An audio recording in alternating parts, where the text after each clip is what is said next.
Hello students, मैं हूं Yashwant Tripathi sir. आप सभी का रुद्र एकेडमी के यूट्यूब चैनल पर स्वागत है। आज हम लोग क्लास 12 की फिजिक्स को आगे बढ़ाएंगे। कुछ ऐसे टॉपिक्स पर हम लोग डिस्कस कर रहे हैं इसमें जो कि बोर्ड एग्जाम के लिए बहुत ही महत्वपूर्ण है। तो एक क्रम से एक चैप्टर को ना पढ़ाते हुए कुछ खास टॉपिक पर वीडियो बनाई जा रही है जो कि हमारे एग्जाम में आने वाले हैं। इसलिए आज का जो हमारा टॉपिक होगा, किसी गोलाकार चालक की धारिता C के लिए सूत्र की स्थापना करेंगे हम लोग। तो आइए शुरू करते हैं। कोई एक गोलाकार चालक है। चालक का मतलब कोई एक चालक है और वो कैसा है? गोलाकार चालक है। तो गोलाकार चालक है तो और इस पर हम मानकर चल रहे हैं कि स्मॉल r त्रिज्या का गोलाकार चालक है और इसकी जो C है, केंद्र है, इस केंद्र पर Q आवेश रखा गया है। तो इस आवेश के कारण चालक के सरफेस पर भी प्लस का आवेश होगा, चार्ज होगा। और इस गोलाकार चालक की जो कैपेसिटी है, रेजिस्टेंस है, धारिता है, उसी के लिए हम लोग सूत्र का निगमन करने वाले हैं। तो सभी बच्चे ध्यान से समझेंगे।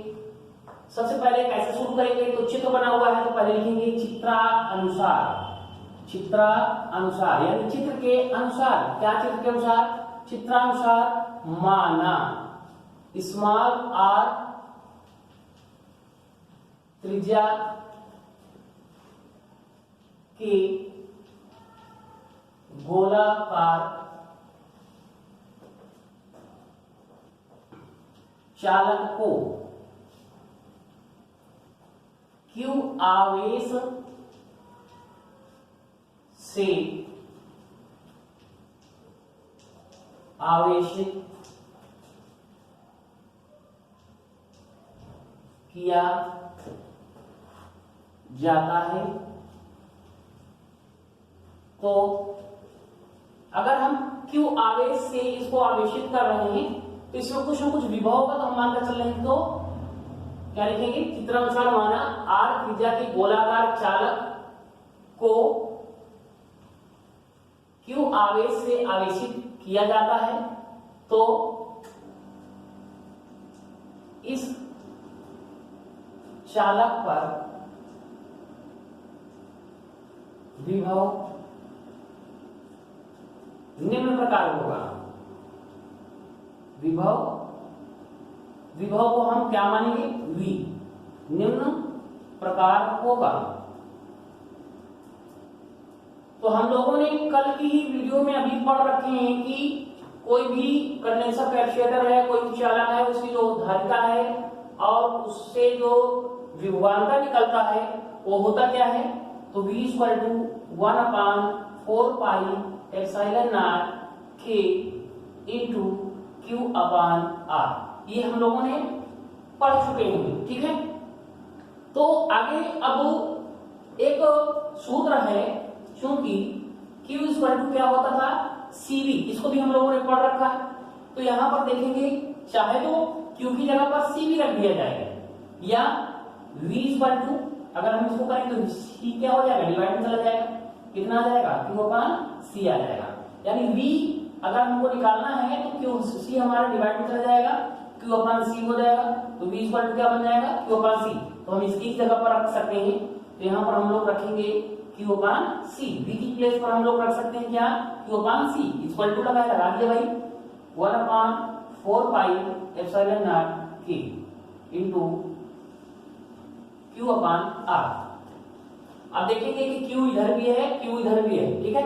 तो दोनों साइड में Q को कैंसिल कर दिया। क्या बचेगा? 1/C = 1/4πε0 K into 1/R। अब C हमको चुकी चाहिए तो ये चीज पलट जाएगी।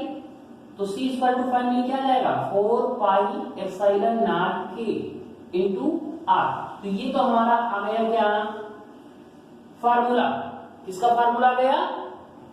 गोलाकार चालक की धारिता के लिए। अब क्योंकि जो है C है तो ये फैरेड में आ गई, फैरेड में आएगी, फैरेड, ठीक है। ये तो रही इसकी यूनिट। अब यहाँ पर 4 पाई एप्सिलॉन नॉट के अगर हम इसकी बात करें तो क्या होगा, तो इसको भी हम लोग मान इस तरह रखेंगे, इट इंप्लाइज दैट क्या 4 पाई एप्सिलॉन नॉट के, इसकी वैल्यू हम लोग 1/4 पाई में पढ़े थे 9 × 10⁻⁹ यहाँ पर पलट जा रहा है तो इसमें क्या हो जाएगा, अपान में चला जाएगा, 1/9 × 10⁻9, 9 × 10⁻, क्या हो जाएगा 1/9। अब यूनिट की अगर हम बात करें तो क्या हो जाएगा, कूलॉम स्क्वायर, कूलॉम स्क्वायर प्रति newton into metre square, newton into metre square, ये हमारी इसकी 4 पाई एप्सिलॉन नॉट के की यूनिट बनेगी।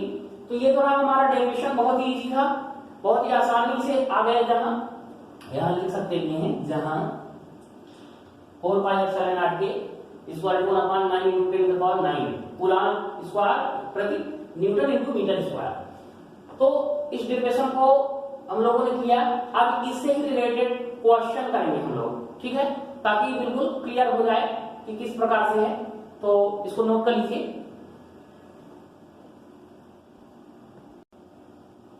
हाँ, तो हमारा क्वेश्चन जो है पृथ्वी को गोलाकार चालक मानकर इसकी धारिता ज्ञात कीजिए और दिया है पृथ्वी की धारित त्रिज्या 6400 किलोमीटर है। तो ये रहा हमारा प्रश्न। पहला, पृथ्वी को गोलाकार चालक मान करके, मतलब कि पृथ्वी है इसको हमने गोलाकार चालक माना, तो चालक मानी और प्रश्न दे रहा है कि जो आर है यानी त्रिज्या है इसकी, ये 6400 किलोमीटर है। कितना भी 6400 किलोमीटर है और इस जो है इसकी धारिता निकालनी है। तो किसकी धारिता निकालनी है, पृथ्वी की ही। तो यहां पर हम पहले लिखेंगे सॉल्व, जो चीज दी गई होती है प्रश्न में उसको लिखते हैं। तो लिखेंगे क्या, त्रिज्या, पृथ्वी है तो पृथ्वी की त्रिज्या कैपिटल आर में ले लेते हैं, तो 6400 किलोमीटर। हमेशा याद रहे जब भी हम फिजिक्स के न्यूमेरिकल को सॉल्व करते हैं, फिजिक्स के न्यूमेरिकल को सॉल्व करने के लिए एमकेएस सिस्टम या सीजेस पद्धति दोनों में से किसी एक का चयन करते हैं। तो यहाँ पर किलोमीटर है इसलिए हम ये एमकेएस सिस्टम में इसको कन्वर्ट करेंगे। तो ये तो रहा 6400, ठीक है। तो किलोमीटर, क्योंकि 1 किलोमीटर इक्वल टू 1000 मीटर होता है, तो हमको किलोमीटर से मीटर में बदलना है। तो इसलिए हमेशा क्या करेंगे, इसमें 1000 का मल्टीप्लाई कर देंगे। तो ये तो रहा 6400। अब इसके 2 जीरो, इसके 3 जीरो, तो हम इसको लिख सकते हैं 10⁻5 क्या मीटर। तो हमारी फाइनल आर आ गई कितनी, इतनी। अब हम इसी का यूज करेंगे और निकालना क्या है, सी, धारिता निकालनी है। क्या निकालनी है, धारिता। तो यहां पर लिख देंगे धारिता सी, धारिता सी इक्वल टू क्वेश्चन मार्क। सबसे पहले सी का फार्मूला अभी हम लोगों ने पढ़ा है, क्या पढ़ा है, 4 पाई एप्सिलॉन नॉट के इनटू आर। अब आर यहाँ पर आर कैपिटल आर यूज है तो हम कैपिटल आर रखेंगे, ठीक है, क्योंकि ये फार्मूला बना है तो फार्मूले के अकॉर्डिंग रखेंगे, ठीक है। हाँ, तो C equal to 4 pi epsilon naught, इसकी वैल्यू अभी हमने थोड़ी देर पहले पढ़ी है, क्या पढ़ी है, 1/9 × 10⁻9, यही पढ़ी है। हाँ, तो ये वैल्यू को हम लोग रख लेंगे, ठीक है। इसके बाद R, अब R हमारा गिवन है कितना, 6400। 6400 क्या, अभी 6400 को हमने कन्वर्ट किया तो 64 × 10⁻, कितना हो जाएगा, 5 हो जाएगा, ठीक है। ये बात याद रहे। अब इसको हम लोग सॉल्व करेंगे। तो C इक्वल टू, अब देखेंगे ये नंबर है, नंबर को नंबर के नीचे कर लेंगे तो 64/9 हो जाएगा। 10⁻5 ऊपर चल रहा है और इस चीज को भी ऊपर ले जाएंगे तो किस में जाएगा, माइनस का जाएगा। 9 से 64 को डिवाइड करेंगे तो 9 का टेबल करेंगे 64 से ज्यादा ना हो पाए तो कितनी टाइम जाएगा, 7 टाइम जाएगा, है ना, 7 टाइम्स जाएगा। फिर 1 बचेगा, 0 तो 1 1, ठीक है, 1 1 इंटू 10 पावर। अगर हम इसको सॉल्व करें तो बेस समान है, 10 है, यहाँ भी 10 की पावर 5 है, यहाँ भी 10 की पावर 9 है, तो आधार समान होने का उसको ऐसे रख लेते हैं। 1 प्लस की 1 माइनस है तो क्या हो जाएगी, घट जाएगी, कितनी बचेगी, माइनस का 4 आ जाएगा। अब यूनिट क्या होगी, फेरेड। तो ये रहा हमारा सी, इस क्वेश्चन का सॉल्यूशन, नोट कर लीजिए। अगला क्वेश्चन एक और भी करेंगे इसी से रिलेटेड। इसी से रिलेटेड हम लोग कई क्वेश्चन ऐसे अभी करेंगे जो बहुत ही इंपॉर्टेंट हैं, तो इसको आप लोग तुरंत नोट करिए।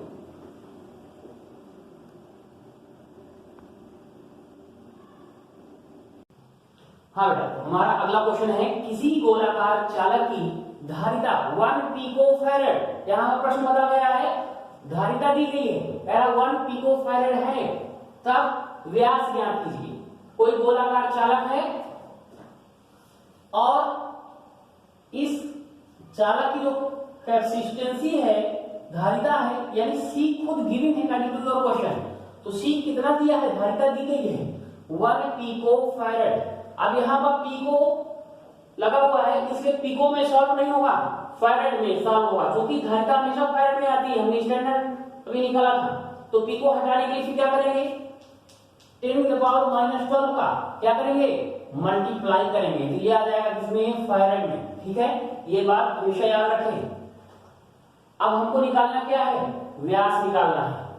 व्यास, व्यास का मतलब 2r, यानी डायमीटर, डायमीटर का त्रिज्या का 10 डबल होता है, क्या हो जाएगा 2r equal to question mark. ये हमारी त्रिज्या हुई और ये कह रहा डायमीटर, यानी यहां से यहां तक, ये भी यहां से यहां r हुई, यानी टोटल कितना होता है 2r। तो ये 2r निकालना है, तो r निकाल। हाँ, तो हमारा c इक्वल टू 1 पिकोफैरेड था, 1 पिकोफैरेड को 1 × 10⁻⁻12 लिख सकते हैं। पिकोफैरेड को फैरेड में कन्वर्ट करने के लिए 10⁻⁻12 को मल्टीप्लाई करेंगे, तो आ जाएगा फैरेड में। निकालना क्या है हमको, व्यास निकालना है, 2r निकालना है, क्वेश्चन मार्क हो जाएगा। फार्मूला हमारे पास वही है, c equal to 4πε0k × r। तो अब c की वैल्यू गिवन है अकॉर्डिंग टू योर क्वेश्चन, उसको रख दी। 4πε0 की वैल्यू भी हम लोगों ने अभी पढ़ रखा है, 1/9 × 10⁹ होती है इंटू r। r जो है हमको चूंकि निकालना ही है, तो यहाँ पर क्रॉस मल्टीप्लिकेशन करेंगे, तो r इक्वल टू इसका मल्टीप्लाई हो जाएगा, इधर आ जाएगा r इक्वल टू, इन दोनों को सॉल्व किए बन जाएगा 10⁻³ व्यास इक्वल टू 2r होता है, और 2r तो 2 ये और r की वैल्यू आ गई है, इसको रख देंगे, तो 2 9 का 18 × 10⁻³ ये हमारा आ गया व्यास। और अगला क्वेश्चन हम लोग ऐसा क्वेश्चन करने वाले हैं जो हमेशा एग्जाम में पूछा जाता है, बहुत ही महत्वपूर्ण क्वेश्चन है, तो उस पर सभी बच्चे विशेष रूप से ध्यान देकर करके समझेंगे, इसको नोट कर लीजिए।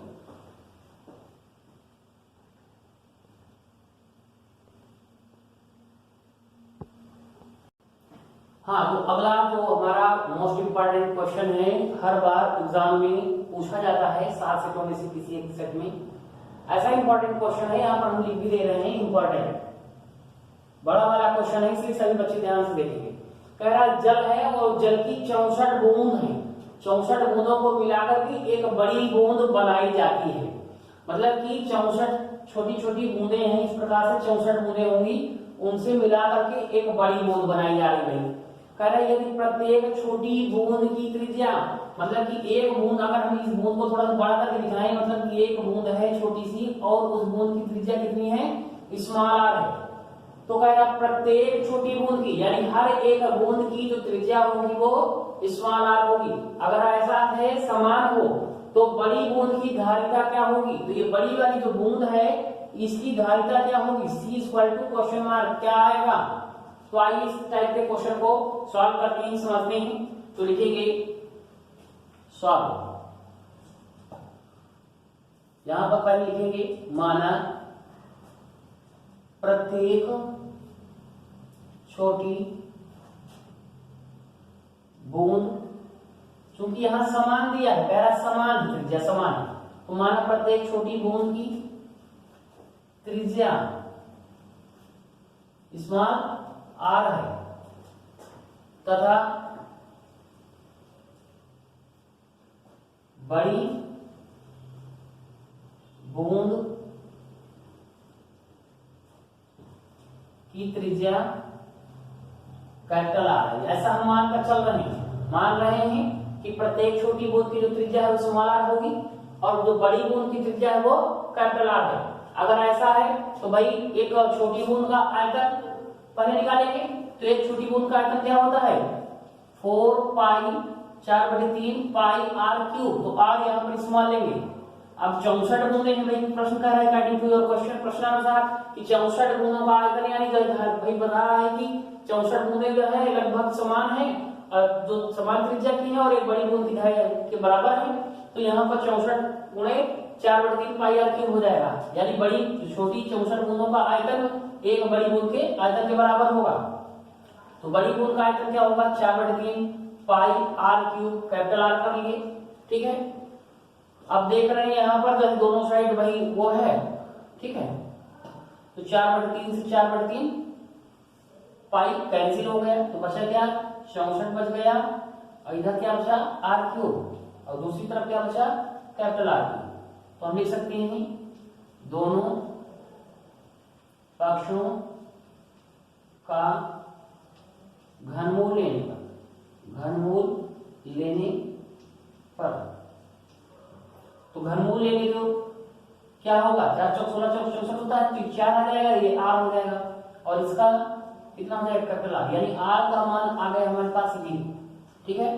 तो ये तो अभी आर का मान आया है और ऐसा कुछ भी अभी नहीं आया है जो हमको चाहिए था, तो बाकी हम लोग निकालेंगे। तो हम लोग पहले छोटी बूंद की धारिता का फार्मूला लगाएंगे, धारिता निकालेंगे, क्या करेंगे, छोटी बूंद की धारिता निकालेंगे, ठीक है। तो छोटी बूंद की धारिता हम मानकर चल रहे हैं कि C1 ले रहे हैं।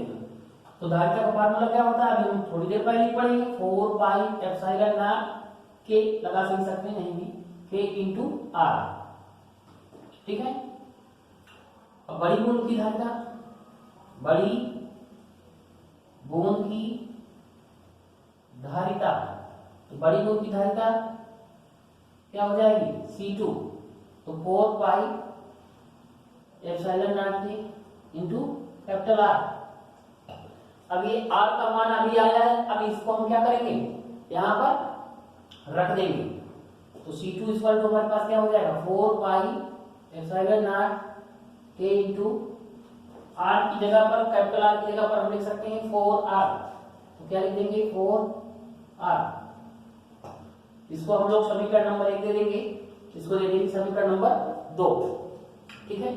अब लिखेंगे समीकरण 1 भागे समीकरण 2, समीकरण 1 में समीकरण 2 से भाग दे देंगे, तो C1 इक्वल टू क्या है भाई, 4 पाई है, एप्सिलॉन नॉट है, K है, R, और पहले वाली तरफ C2, दूसरे वाली तरफ फिर वही चीज रखेंगे, 4 pi epsilon not K into 4R, तो 4 पाई एप्सिलॉन नॉट K से ये तो कैंसिल हो गया, और 4 से ये वाला 4 कैंसिल हो गया, तो बचा R से R कैंसिल हो गया, तो इट इंप्लाइज दैट क्या बच रहा है, यानी C1 upon C2 equal to 1 अपान कितना 4, तो C1 यानी C2 इक्वल टू का निकाला जाए तो क्या आ जाएगा, 4 इंटू C1। तो इससे क्या पता चल रहा है, अतः स्पष्ट है कि जो बड़ी बूंद की धारिता होगी वो छोटी बूंद की धारिता की 4 गुनी होगी, अतः बड़ी बूंद की धारिता छोटी बूंद की धारिता की 4 गुनी होगी। यही चीज वर्डिंग हम लोग देख लेंगे। तो ये रहा इस टाइप से ही इस क्वेश्चन का सॉल्यूशन। आशा करता हूँ समझ में आया होगा, और अगर नहीं समझ में आया है तो फिर से एक बार अच्छे से प्रश्न को देखेंगे तो निश्चित तौर पर समझ में आएगा।